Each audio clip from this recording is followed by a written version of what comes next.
La conservación de la materia, o también conocida como ley de la conservación de la masa, es una de las leyes fundamentales en las ciencias naturales y fue elaborada en 1785 por Lavoisier. En ella establece que la materia no se crea ni se destruye, solo se transforma. Esto quiere decir que hay la misma cantidad de materia antes y después de una reacción química. Por lo tanto, la materia no se crea de la nada, y la materia, el calor es el proceso en donde se transfiere energía de un cuerpo a otro y fluye de un cuerpo de mayor temperatura a uno de menor temperatura. Cuando un cuerpo está lo suficientemente cerca de otro y los dos tienen diferente temperatura, siempre habrá un intercambio de calor, en donde el cuerpo con mayor temperatura le transferirá calor al de menor temperatura, hasta que ambos tengan la misma temperatura. A esto se le llama equilibrio térmico. Por ejemplo, si tengo un helado con una temperatura de 15 grados centígrados y el aire del ambiente tiene una temperatura de 30 grados centígrados, el aire, al tener mayor temperatura, le transferirá calor al helado hasta que ambos tengan 30 grados centígrados.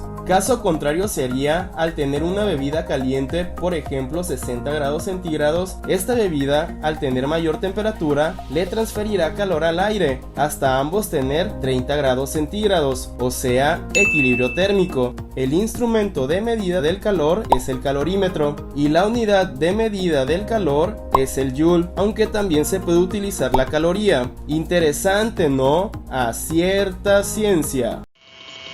Hola, ¿qué tal? Bueno, mi nombre es Ángel Iván Castillo Delgado y el día de hoy les hablaré acerca de la diferencia que tienen los sólidos cristalinos y los sólidos amorfos. Pero antes que nada es importante saber qué es un sólido. Y bueno, para esto tenemos que un sólido es un compuesto o un material en el cual sus moléculas o átomos se encuentran unidos por fuerzas de atracción, tales como lo son la fuerza de Van der Waals, los puentes de hidrógeno, la interacción dipolo-dipolo o las fuerzas de dispersión del ion, como podemos apreciar aquí. Y bueno, una vez ya explicado esto, ahora veremos la clasificación que tienen los sólidos. Su principal clasificación sería en sólidos cristalinos y sólidos amorfos. Veremos la clasificación que tienen, sus características y las diferencias que tienen de cada una. Y bueno, comenzamos con los sólidos cristalinos. Estos, bueno, se llaman así debido a que en su estructura molecular tienen una forma geométrica definida y regular, como la que podemos apreciar en esta imagen. Tiene una forma hexagonal y es completamente geométrica. Estos tienen puntos de fusión definidos y forman estructuras tridimensionales periódicas. Además, las superficies de su estructura tienen caras planas y están contribuidas por capas, como podemos ver en estas dos imágenes. En esta podemos apreciar que es una vista de 2 dimensiones que tiene una forma geométrica irregular, y en esta, que es una vista de 3 dimensiones, podemos apreciar que tiene una superficie plana y que está acomodado por capas. De igual manera, gracias a estas capas y a este orden geométrico podemos apreciar lo que se denomina como una celda unitaria, que es la porción más simple de la estructura cristalina, que al repetirse mediante traslación reproduce a todo el cristal. Y bueno, de esta manera, esto es lo que conforma un sólido cristalino. Ahora veremos cómo se clasifican. Estos se clasifican principalmente en moleculares, metálicos, iónicos y covalentes, y ahora veremos unos ejemplos de los sólidos cristalinos. Ejemplos de estos son el diamante, el cuarzo, las rocas, el acero y el aluminio. Una vez que ya hemos visto que es un sólido cristalino, algunas de sus características y ejemplos y cómo se clasifican, ahora hablaremos de los sólidos amorfos. Y bueno, ahora hablando sobre los sólidos amorfos, tenemos que estos se llaman así debido a que en su estructura molecular carecen de formas geométricas y caras definidas, ya que al ser una mezcla de moléculas grandes o complejas, no tienen un punto de fusión definido y tampoco tienen un orden periódico. Por lo mismo, aquí podemos apreciar una vista en 2 dimensiones de un sólido amorfo. Podemos apreciar que no tiene ninguna forma geométrica y tampoco, al no tener un orden periódico, no se pueden apilar por capas o acomodarse por capas. Entonces, una vez visto esto, ahora veremos cuál es su clasificación. Los sólidos amorfos se pueden clasificar por redes tridimensionales no periódicas, como lo es el vidrio, por moléculas individuales de cadena larga, como lo son los polímeros naturales o los plásticos, y por ordenaciones intermedias entre los dos anteriores, como lo pueden ser los cristales líquidos. Y bueno, ahora que ya vimos la clasificación de los sólidos amorfos, ahora veremos la diferencia que tienen los sólidos amorfos y los sólidos cristalinos. Y bueno, ahora hablando sobre las principales diferencias que tienen estos dos, tenemos que el sólido cristalino, en una vista de 2 dimensiones y de 3 dimensiones, el sólido cristalino tiene una forma geométrica irregular. Y bueno, aquí podemos, si nosotros queremos ver una celda unitaria, podemos tomar de una pequeña parte de su estructura molecular y bueno, tomarlo a la celda unitaria. Sin embargo, en un sólido amorfo no podemos hacer esto, ya que no hay un orden periódico y tampoco hay una figura geométrica que aquí se pueda formar con, su estructura molecular. Y de igual manera, en una vista de 3 dimensiones, aquí se puede apreciar que tienen caras planas, como lo comentaba anteriormente. Sin embargo, el sólido amorfo carece de esto y prácticamente, por ejemplo, aquí se puede acomodar por capas y en el otro no se puede tomar este orden, ya que son moléculas grandes o complejas y están prácticamente al azar, por así decirlo.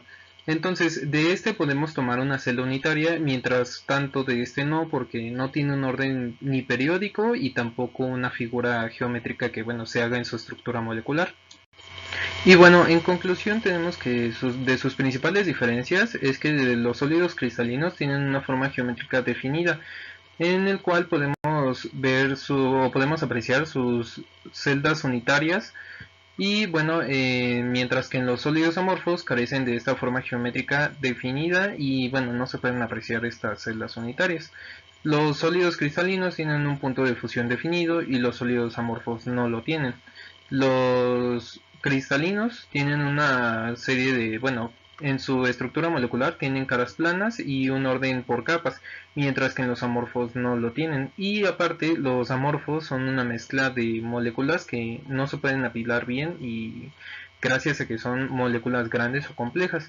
Y aquí podemos ver una imagen en donde se puede diferenciar un sólido cristalino y un sólido amorfo. Un gas es una sustancia en estado gaseoso bajo determinadas condiciones de presión y temperatura. Los gases tienen ciertas propiedades físicas como adquieren el volumen y la forma del recipiente que lo contiene.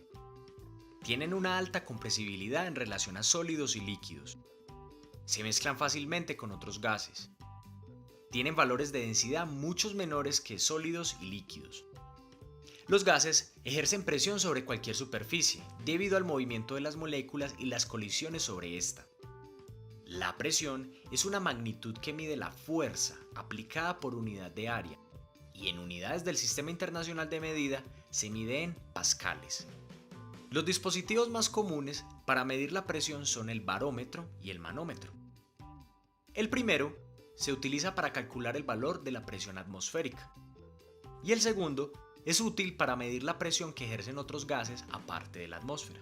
Se le llama fluido a toda sustancia que tiene la capacidad de fluir o escurrir y tienen la característica que no tienen forma definida y toman la forma del recipiente que los contenga. Ejemplos de fluidos tenemos a los líquidos y a los gases, ya que sus partículas se mueven y cambian con gran facilidad tomando la forma del recipiente que los contiene. Esto no sucede con los sólidos. Entre las propiedades de los fluidos tenemos la cohesión, es la fuerza de atracción que mantienen unidas a las moléculas de una misma sustancia. Por ejemplo, si unimos 2 gotas de agua se forma una sola, permaneciendo unidas entre sí todas las partículas. La cohesión es mayor en sólidos que en líquidos, y en los gases es prácticamente nula la fuerza de cohesión entre sus partículas. La tensión superficial es un fenómeno físico en donde la fuerza de atracción que ejercen las moléculas que se encuentran en la superficie de un líquido se comporten como una fina membrana elástica. Cuanto más fuertes son los enlaces entre las moléculas en el líquido, más grande es la tensión superficial. La adhesión es la propiedad por la cual se unen 2 superficies de sustancias iguales o diferentes cuando entran en contacto y se mantienen unidas por fuerzas entre sus moléculas.